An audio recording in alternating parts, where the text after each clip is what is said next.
tarde, ministro. Tudo bem? Vocês chegaram a concordar com alguma... Nós falamos de várias coisas, de cooperação. Nós trouxemos a mensagem do presidente Bolsonaro de agradecimento pelo papel que os Estados Unidos estão tendo diante de coisas que contestam um pouco a soberania brasileira, né? Que a gente conhece.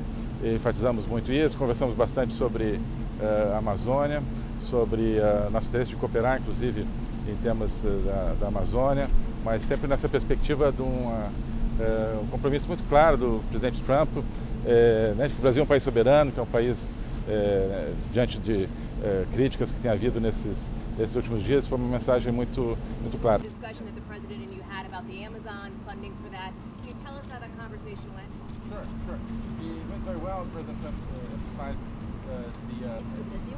Não especificamente, já havia os Estados Unidos especificamente. It went very well. President Trump emphasized the discussions at the G7 and how he thought it was absurd to have some countries thinking Brazil should not have sovereignty over the Amazon in some way. So very grateful for that stance that he had. And we talked about our joint interest in joining somehow in exploring in a rational, sustainable way natural resources in the Amazon, at the benefit of the people who live in the Amazon. Very much so. Is Brazil accepting any of the G7 offer for aid?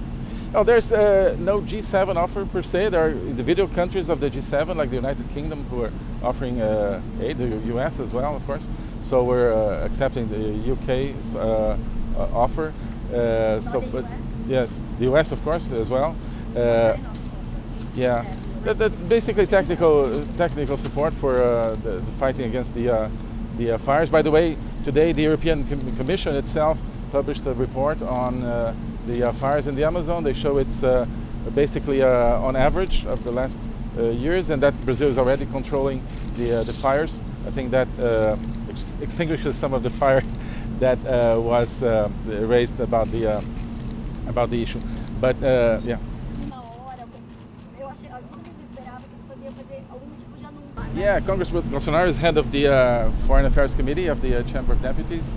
He's been a key person in designing the new relationship between Brazil and the United States. And The ambassadorship. Yeah, the ambassadorship.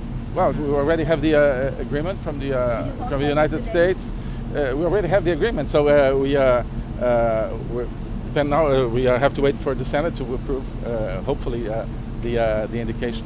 So, in Brazil.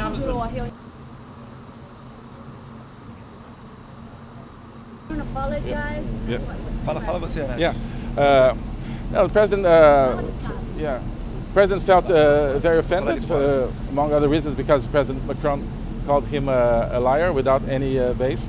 I think the only example President Macron gave of how he thought President Bolsonaro had lied was that because the head of the space agency was fired, but he was fired because he presented incorrect data without authorization to do so. So that's not an issue, I think.